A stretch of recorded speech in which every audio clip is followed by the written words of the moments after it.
సంతానం లేనివారు, కష్టాలతో బాధపడేవారు రావిచెట్టు ప్రదక్షిణలు ఇలా చేస్తే అద్భుతాలు జరుగుతాయి. అందరికీ నమస్కారం. మన ది పురాణిక్ పాత్ ఛానల్కు స్వాగతం. హిందూ సంప్రదాయంలో వృక్షాలకు అత్యంత ప్రాధాన్యత ఉంది. అందులోనూ అశ్వత్థ వృక్షం అంటే రావిచెట్టు సాక్షాత్తు ఆ త్రిమూర్తుల స్వరూపం. భగవద్గీతలో శ్రీకృష్ణ పరమాత్మ స్వయంగా వృక్షాలలో నేను అశ్వత్థ వృక్షాన్ని అని చెప్పడం దీని విశిష్టతకు నిదర్శనం. ఈ అద్భుతమైన రావి చెట్టు చుట్టూ నిర్మించిన పవిత్రమైన వేదికనే అశ్వత్థ కట్ట అని పిలుస్తారు. ఈరోజు మన వీడియోలో ఈ అశ్వత్థ కట్ట ప్రాముఖ్యత, దానివల్ల కలిగే ప్రయోజనాలు, అక్కడ చేయాల్సిన పూజా విధానం మరియు పాటించాల్సిన కఠిన నియమాల గురించి ఎలాంటి సందేహాలకు తావులేకుండా వివరంగా ఇప్పుడు మనం ఈ వీడియో ద్వారా తెలుసుకుందాం. ముందుగా ఈ వీడియోకి ఒక లైక్ చేసి భక్తితో కింద కామెంట్స్లో ఓం నమో నారాయణాయ అని రాయండి. అశ్వత్థకట్ట అనేది కేవలం ఒక చెట్టు కింద ఉండే ఒక రాతి అరుగు కాదు. అది ఒక మహాశక్తివంతమైన ఆధ్యాత్మిక యంత్రం లాంటిది. ఎందుకంటే రావి చెట్టు మూలాల్లో అనగా వేళ్లల్లో సాక్షాత్తు సృష్టికర్త అయిన బ్రహ్మదేవుడు, కాండం అనగా మధ్యభాగంలో స్థితికారుడైన శ్రీమహావిష్ణువు మరియు పైన ఉండే కొమ్మల్లో లయకారుడైన పరమశివుడు కొలువై ఉంటారని మన పురాణాలు ఘోషిస్తున్నాయి. అంతేకాకుండా ఆ చెట్టుకున్న ప్రతి ఆకులోనూ ముక్కోటి దేవతలు నివసిస్తారు. అందుకే ఉదయాన్నే అశ్వత్థకట్ట వద్దకు వెళ్లి నమస్కరిస్తే సమస్త దేవతలకు నమస్కరించినంత అపారమైన పుణ్యం దక్కుతుంది. శాస్త్రీయంగా చూసుకున్నా రావి చెట్టు అత్యధికంగా ప్రాణవాయువును అనగా ఆక్సిజన్ను విడుదల చేసే మహావృక్షం. ఈ చెట్టు గాలి పీల్చడం వల్ల శారీరక, మానసిక రుగ్మతలు నయమవుతాయని ఆయుర్వేదం వివరిస్తోంది. అలాగే ఆధ్యాత్మికంగా రావి చెట్టు నీడన కూర్చుని చేసే జపం, తపస్సు లేదా ధ్యానం అనంతమైన ఫలాన్ని ఇస్తుందని ఋషులు ప్రవచించారు. ముఖ్యంగా కర్మఫలదాత అయిన శని భగవానుడికి రావి చెట్టు అంటే అత్యంత ప్రీతి. ఒకప్పుడు శనిదేవుడు పిప్పలాద మహర్షికిచ్చిన వరం ప్రకారం ఎవరైతే ఈ అశ్వత్థ వృక్షాన్ని నిత్యం పూజిస్తారో వారి దరిదాపుల్లోకి కూడా ఏలినాటి శని లాంటి దోషాలు రావని బ్రహ్మ వైవర్త పురాణం చెబుతోంది. ఈ అశ్వత్థ ప్రదక్షిణల వల్ల కలిగే అతిపెద్ద ప్రయోజనాల్లో మొదటిది సంతాన ప్రాప్తి. ఎందరో దంపతులు వైద్యపరంగా ఎలాంటి లోపం లేకపోయినా సంవత్సరాల తరబడి సంతానలేమితో తీవ్రంగా బాధపడుతుంటారు. జ్యోతిష్య శాస్త్రం ప్రకారం వారు పూర్వజన్మ పాపాలు, సర్పదోషాలు లేదా పితృదోషాల వల్ల ఈ సమస్యను ఎదుర్కొంటుంటారు. ఈ దోషాలన్నీ పటాపంచలైపోయి పండంటి బిడ్డ పుట్టాలంటే దంపతులిద్దరూ అత్యంత నిష్టగా అశ్వత్థ కట్ట చుట్టూ ప్రదక్షిణలు చేయాలి.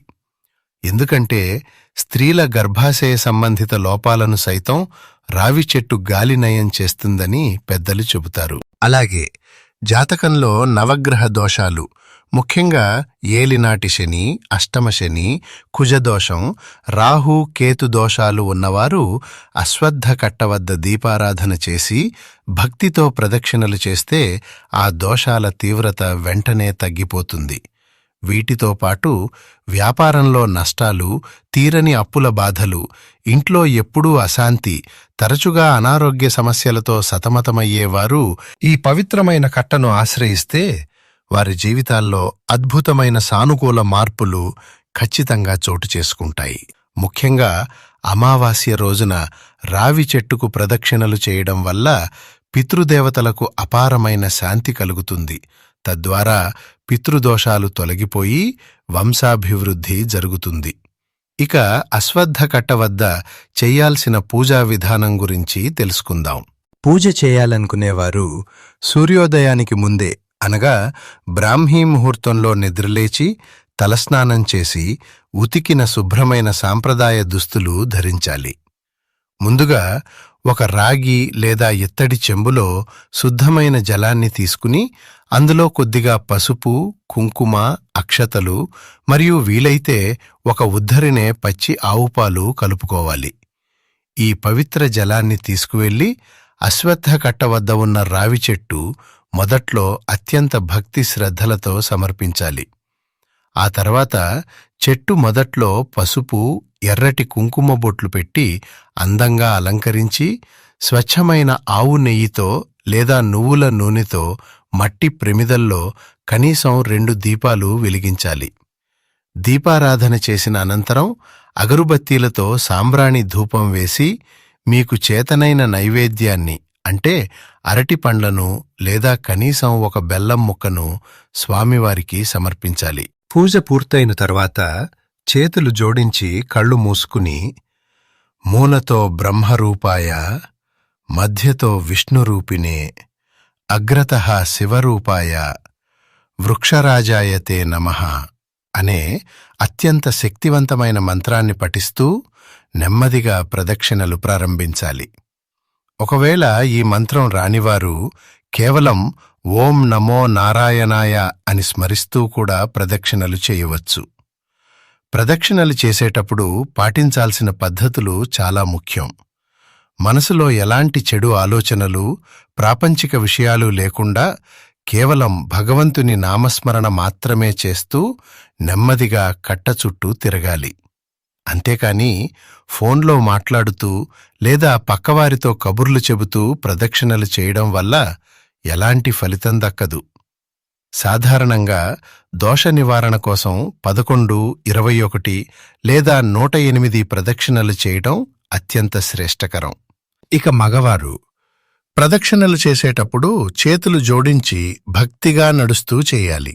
కానీ స్త్రీలు ప్రదక్షిణలు చేసేటప్పుడు తమ చీర కొంగును నడుముకు చుట్టుకుని కుడి చేతితో చెట్టు కట్టను తాకుతూ వంగి భూమికి నమస్కరిస్తూ ఎంతో శ్రద్ధగా ప్రదక్షిణలు చేయాలి.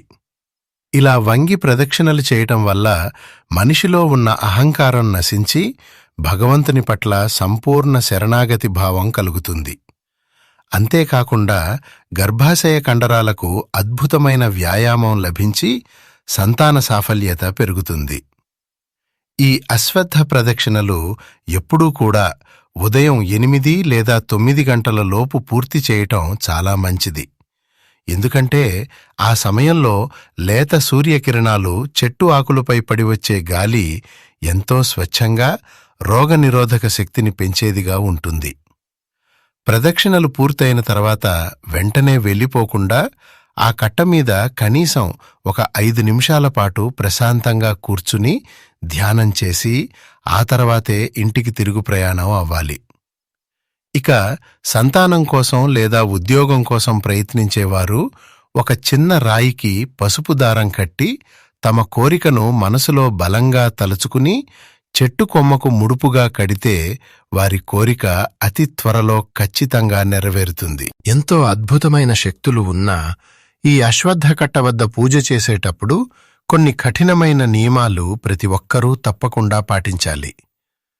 మొదటి నియమం ఏమిటంటే రావి చెట్టును 2 చేతులతో పట్టుకుని మొక్కడం, తాకడం లేదా ఆలింగనం చేసుకోవడం అనేది కేవలం శనివారం నాడు మాత్రమే చేయాలి. మిగతా ఏ రోజుల్లోనూ రావి చెట్టును పొరపాటున కూడా తాకకూడదు. కేవలం కట్టకు దూరం నుండే ప్రదక్షిణలు చేసి నమస్కరించాలి. ముఖ్యంగా ఆదివారం నాడు రావి చెట్టు దరిదాపుల్లోకి కూడా వెళ్లకూడదు. ఆ రోజు ప్రదక్షిణలు చేయటం కానీ చెట్టుకు నీళ్లు పోయటం కానీ పూర్తిగా నిషిద్ధం. ఎందుకంటే ఆదివారం నాడు రావి చెట్టులో దరిద్రదేవత అనబడే అజ్యేష్ఠాదేవి నివాసం ఉంటుందని మన పురాణాలు స్పష్టంగా ఘోషిస్తున్నాయి. కాబట్టి ఆదివారం నాడు రావి చెట్టును పూజిస్తే లక్ష్మీ కటాక్షం దూరమవుతుంది. అలాగే సూర్యాస్తమయం తర్వాత అనగా చీకటి పడిన తర్వాత రాత్రి వేళల్లో అశ్వత్థ వృక్షం వద్దకు వెళ్లకూడదు. అక్కడ ఎలాంటి పూజలు చేయకూడదు. చెట్టు ఆకులను పీకడం, కారణం లేకుండా కొమ్మలను విరగ్గొట్టడం లేదా కట్ట వద్ద అపరిశుభ్రంగా ఉమ్మడం లాంటివి మహాపాపంగా పరిగణిస్తారు. బహిష్టు సమయంలో ఉన్న స్త్రీలు, అలాగే ఇంట్లో ఏదైనా మైల లేదా మలినం ఉన్నవారు ఎట్టి పరిస్థితుల్లోనూ అశ్వత్థకట్ట సమీపానికి వెళ్ళకూడదు.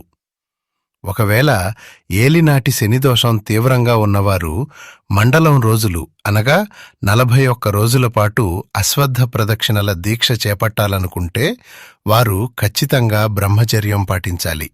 అలాగే మాంసాహారం, మద్యం లాంటి దురలవాట్లకు పూర్తిగా దూరంగా ఉంటూ సాత్విక ఆహారం మాత్రమే తీసుకోవాలి. ఈ నియమాలన్నీ తూచా తప్పకుండా పాటిస్తూ ఎవరైతే ఆ మహావృక్షాన్ని నిరంతరం శ్రద్ధగా పూజిస్తారో వారి 7 జన్మల పాపాలు కూడా పటాపంచలైపోయి సకల అష్టైశ్వర్యాలు వారి ఇంట కొలువై ఉంటాయి. ఇన్ని అద్భుతమైన శక్తులు, ముక్కోటి దేవతల ఆవాసాలు ఉన్న ఈ అశ్వత్థకట్ట మన మానవాళి జీవితాల్లో ఒక కల్పతరువు లాంటిది. మన పూర్వీకులు, పెద్దలు ప్రతి ఊరిలోనూ శివాలయం లేదా విష్ణు ఆలయం ప్రాంగణంలో ఒక రావి చెట్టును నాటి దానికి చుట్టూ విశాలమైన కట్టకట్టి ఉంచడం వెనుక ఉన్నది కేవలం ఒక గుడ్డి నమ్మకం కాదు. అందులో ఎంతో గొప్ప సామాజిక విజ్ఞానం, ఆయుర్వేదం మరియు లోతైన ఆధ్యాత్మికత దాగి ఉన్నాయి. ఆ చెట్టు కింద కూర్చుంటే మనసుకు అంతుపట్టని ప్రశాంతత లభిస్తుంది. మీకెప్పుడైనా జీవితంలో ఎలాంటి కష్టాలు ఎదురైనా సరే పూర్తి విశ్వాసంతో వెళ్ళి ఆ అశ్వత్థ వృక్ష ప్రదక్షిణలు చేసి చూడండి. దైవానుగ్రహం మీ వెంటే ఉండి మీ జీవితంలో జరిగే సానుకూల అద్భుతాలను మీరే కళ్ళారా గమనిస్తారు. దీపారాధనలాగానే ఈ అశ్వత్థ ప్రదక్షిణ కూడా మన సనాతన ధర్మంలో ఒక విశేషమైన ప్రక్రియ. ఈ ముఖ్యమైన సమాచారం మీకు తప్పకుండా ఉపయోగపడిందని ఆశిస్తున్నాను.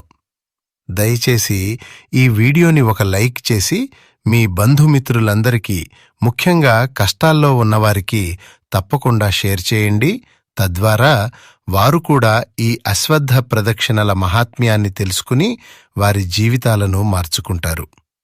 అలాగే ఇలాంటి మరెన్నో అద్భుతమైన పౌరాణిక రహస్యాలు, వాస్తు నియమాలు మరియు మన ధర్మ సందేహాల నివృత్తి కోసం మన ది పురాణిక్ పాత్ ఛానల్ని ఇప్పుడే సబ్స్క్రైబ్ చేసుకోండి. ఇక చివరగా మీ అభిప్రాయాలను కింద కామెంట్స్లో తెలియజేస్తూ ఆ త్రిమూర్తులను స్మరిస్తూ ఓం నమో నారాయణాయ అని రాయటం మాత్రం మర్చిపోకండి. ధన్యవాదాలు.